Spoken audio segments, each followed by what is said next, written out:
Hey, bonsoir. Oui, c'est Pasteur Raymond. Bienvenue à ce partage et prière.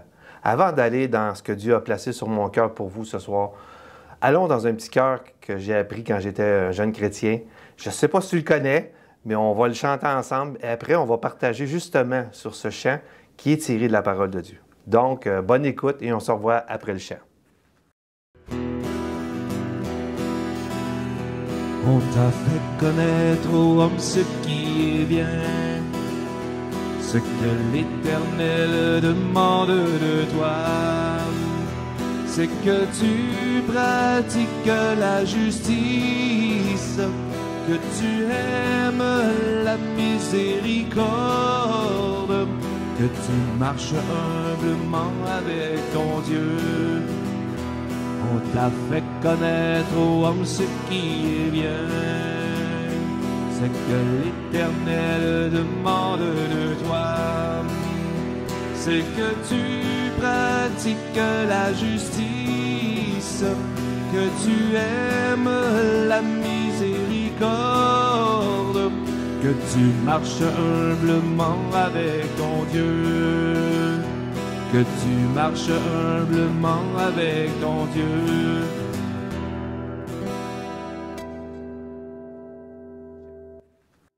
Eh oui, on t'a fait connaître aux hommes ce qui est bien. On t'a fait connaître. Et le titre de mon partage ce soir, c'est « Ce que Dieu demande de moi ». En 2021, ce que Dieu demande de moi, ce que Dieu demande de toi. Tout ça englobe une chose. Englobe la volonté de Dieu. Ce que Dieu veut, hein? La volonté de Dieu. Ce que Dieu veut pour toi et pour moi. Hein? Je crois que c'est extrêmement important, frères et sœurs, amis, toi qui écoutes, la volonté de Dieu. Pour beaucoup, la volonté de Dieu, c'est pas toujours très clair. Hein? Des fois, on cherche la volonté de Dieu. Qu'est-ce que Dieu veut? Hein? C'est quoi Dieu veut pour mes études? C'est quoi que Dieu veut pour mon avenir? Quel travail? Qui dois-je marier? Hein? Où est-ce que je m'en vais? Je vais dans un ministère? Il y a beaucoup de questions qui nous viennent à l'esprit sur la volonté de Dieu. Et ce soir, je ne répondrai pas à ces questions-là. Parce que ça reste personnel entre toi et Dieu. C'est pas toujours clair, mais sache une chose ce soir. La volonté de Dieu, malgré toutes ces questions, si on va plus loin, si on regarde les Écritures, la parole de Dieu, on va voir que la volonté de Dieu se révèle plus qu'on le pense. Et on en a tellement besoin. Je peux prendre un exemple ce soir pour te faire comprendre l'importance des Écritures pour tous et chacun. Pourquoi nous insistons tellement à lire la parole de Dieu. Si je décide de prendre un bout de papier et un crayon, et je décide d'écrire sur ce bout de papier-là ma volonté, ce que je veux, ce que j'aimerais, hein? Je l'écris. Maintenant que j'ai écrit sur ce bout de papier ce que je veux, ce que j'aimerais, comment tu fais pour savoir ce que j'ai écrit, ce que je veux, ce que je fais, ma volonté? Comment tu fais pour le savoir? Tu as raison. Il faut que tu lises ce que j'ai écrit pour savoir ce que je veux. C'est aussi simple que ça, la volonté de Dieu. Et si Dieu a pris le temps de nous donner la Bible, la parole de Dieu, ce livre qui, à travers les années, a été attaqué, mais qui a toujours sorti victorieuse, qui n'a pas changé.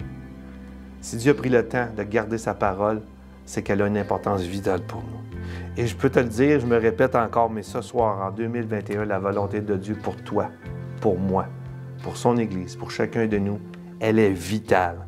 Parce que Jésus a dit dans Matthieu 7, 21, et c'est Jésus qui parle, il dit, « Pour entrer dans le royaume des cieux, il ne suffit pas de me dire, Seigneur, Seigneur, il faut aussi faire la volonté de mon Père qui est dans les cieux. »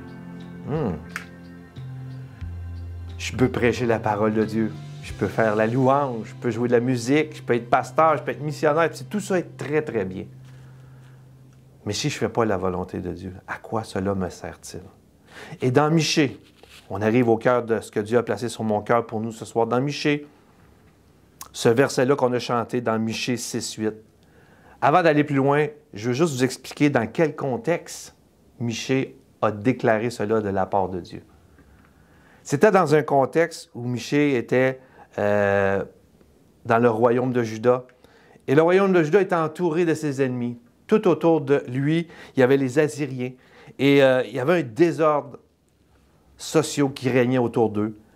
L'injustice régnait. La fraude, la violence, c'était monnaie courante. Et malheureusement, quand on lit, on voit que cela a affecté aussi le peuple de Dieu. Les a entourés de toutes ces choses-là. Et comme du temps de Michée, le mal, le désordre, la violence, l'injustice environnaient le peuple de Dieu et l'affectaient. Si on fait une analogie aujourd'hui, je crois que encore aujourd'hui, on pourrait dire qu'on est environné de tellement de choses. Hein? Le péché qui nous environne, qui nous enveloppe autour de nous, qui est là. Le mal, l'injustice, hein? Ça nous enveloppe. Et ce soir, Dieu veut nous montrer quelque chose d'important. Au temps de Michée, Dieu a déclaré ça, mais je crois qu'en 2021, ce soir, nous devons comprendre encore plus cette déclaration qui est pour nous encore aujourd'hui. Parce que la parole de Dieu ne change pas. Et je vais lire encore, je l'ai chanté, mais on va le lire dans Michée 6,8, ça nous dit « On t'a fait connaître aux hommes ce qui est bien. Ce que l'Éternel demande de toi, de moi, ce que Dieu nous demande. Et voici ce qu'il déclare, c'est que nous pratiquions la justice, que tu aimes la miséricorde et que tu marches humblement avec ton Dieu. » Comme j'ai dit tantôt, le plan de Dieu pour ma vie, ce que je dois travailler, dans quelle étude, qui dois-je marier, ça c'est une chose que je ne peux pas répondre ce soir. Mais une chose est sûre, la justice de Dieu pour nous ce soir, elle est révélée pour tous. Et ça, on n'a pas d'exception face à ce que Dieu déclare. Et ce que l'Éternel demande de toi, de moi et de chacun de nous, c'est de pratiquer la justice. La justice, hein, un mot qu'on entend souvent de ce temps-ci, hein, depuis un an encore plus, hein, et on a son opposé, l'injustice. Hein? C'est injuste. C'est-tu juste? Un dit une chose, l'autre dit le contraire. Qui dit vrai? Qui est juste dans son analyse de la situation ou son analyse face à des gens ou des personnes? On pourrait dire beaucoup de choses sur la justice, mais ce soir, je vais me concentrer sur une chose que Dieu veut nous parler ce soir. Et je vais être honnête avec vous. Est-ce que, amené à pratiquer la justice, est-ce que ma justice, d'abord, elle est droite, elle est équitable, elle amène le bon résultat?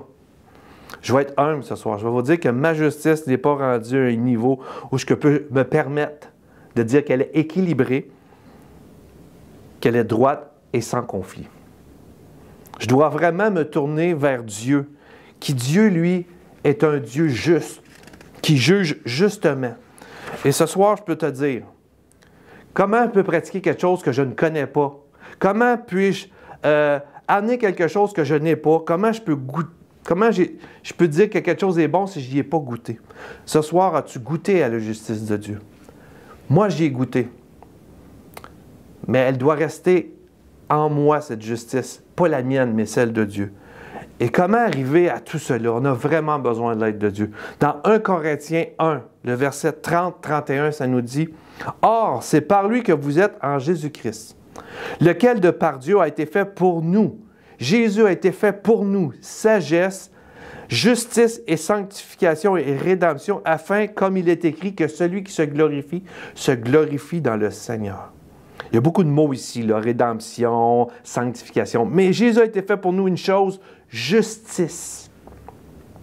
Et ça m'indique une chose. Je dois regarder à Jésus premièrement, à Dieu, à sa justice, à lui. Comment Dieu me juge, te juge ou juge les choses. Je peux te dire ce soir une chose que Dieu va nous montrer à travers cela.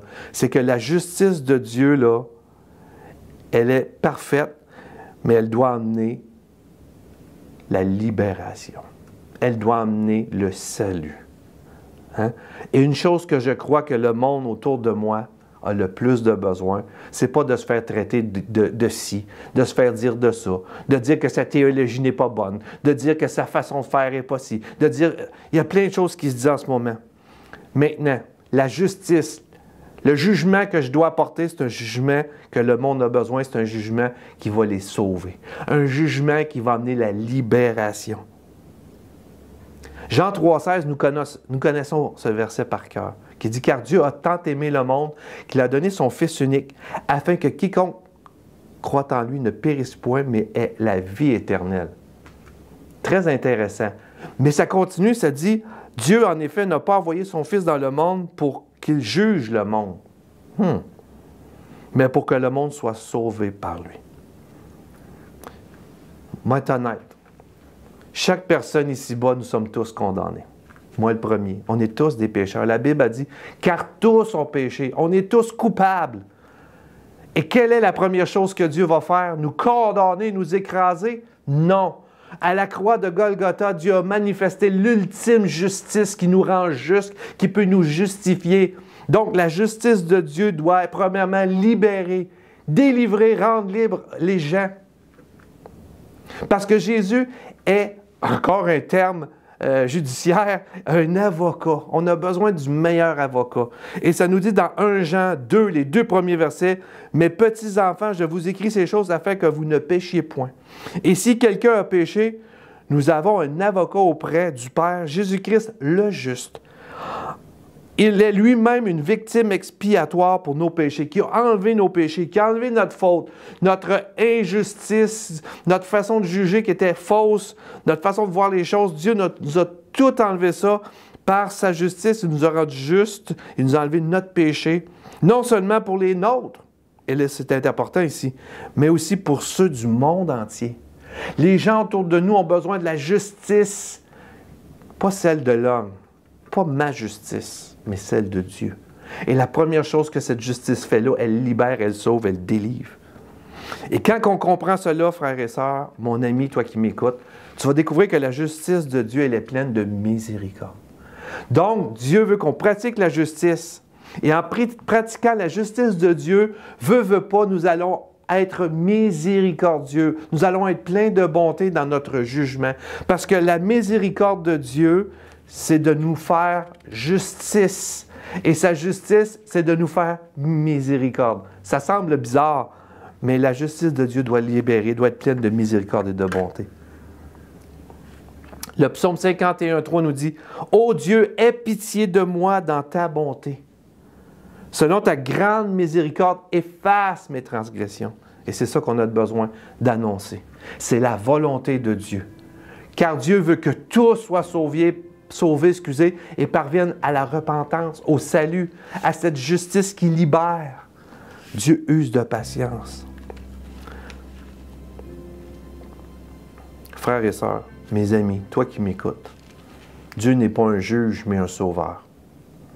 Oui, un jour, Dieu va juger toutes choses, mais pour le moment, Dieu nous appelle à proclamer cette justice.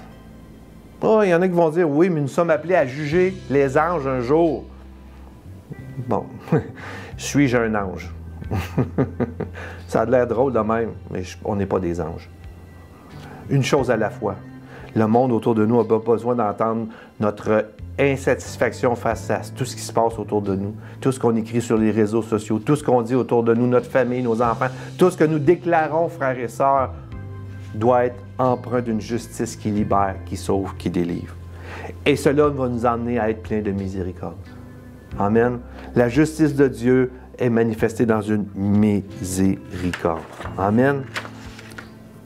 Et je vais terminer en disant, comme Jésus dans Matthieu 7, verset 12, ça nous dit, « Tout ce que vous voulez que les hommes fassent pour vous, faites-le de même pour eux, car c'est la loi et les prophètes. » Les gens ont besoin d'une chose, la même chose que tu as reçue. Si moi, toi et chacun de nous, nous sommes des pécheurs, nous méritons la condamnation. Sans exception, tous et chacun, nous méritions cette condamnation. Et la justice de Dieu, la première chose que Dieu nous a manifestée à la croix de Golgotha, au Calvaire, là où Jésus est mort et ressuscité le 3e jour. Mais ce que tout cela nous enseigne, c'est que Dieu, dans sa justice, nous a libérés, nous a sauvés, nous a manifesté de la miséricorde. En 2021, ce soir, tu dois, chacun de nous, Église, enfants de Dieu, toi qui m'écoutes, arrêtons de condamner, mais amenons une justice qui libère, celle de Jésus-Christ, celle de Dieu. S'il le fait pour moi, je dois le faire pour les autres. Si je veux que les gens me jugent avec miséricorde et avec justice égale, une justice qui est droite, je dois le faire moi aussi. Donc ce soir, allons dans ce temps de prière et tout cela va nous emmener à marcher humblement avec Dieu. Oh oui. Que Dieu vous bénisse. Bon temps de prière. Que Dieu vous garde. Que Dieu vous enseigne cette chose la plus importante. La justice, aimer la miséricorde. Et veut pas, vous allez marcher humblement avec Dieu. À la prochaine. Que Dieu vous garde.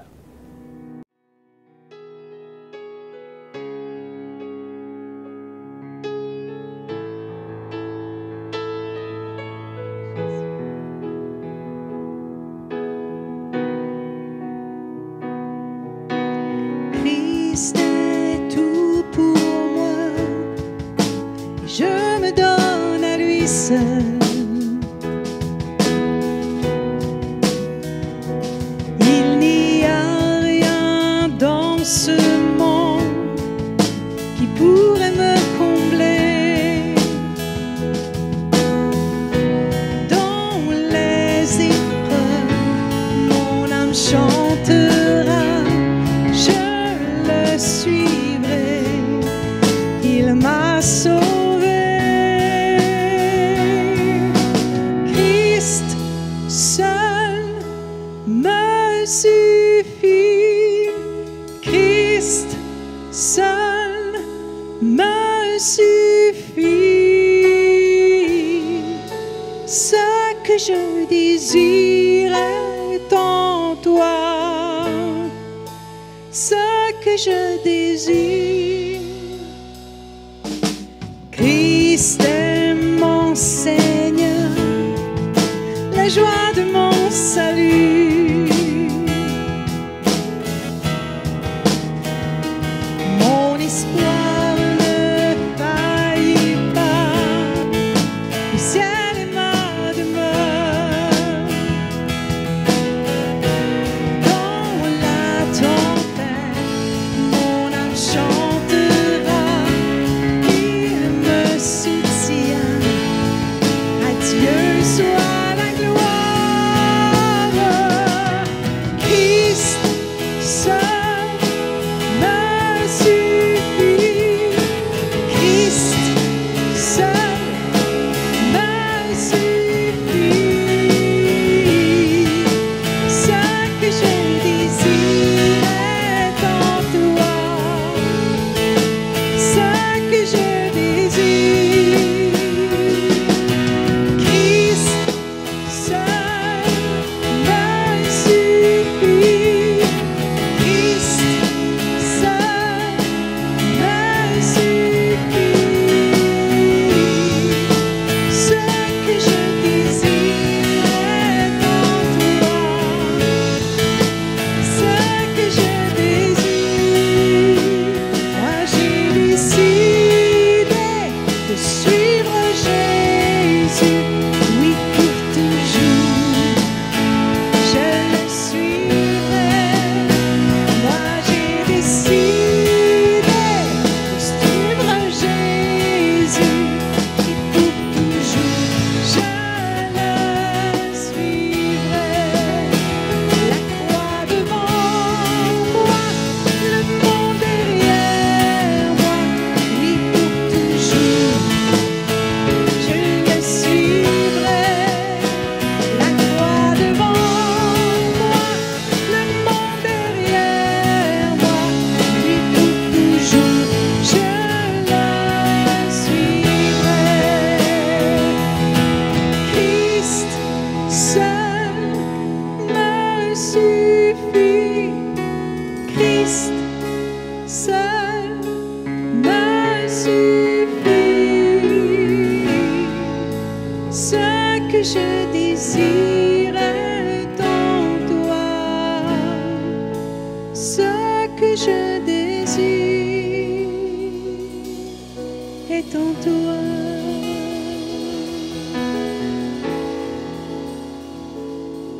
Est en toi. Tout ce que je désire.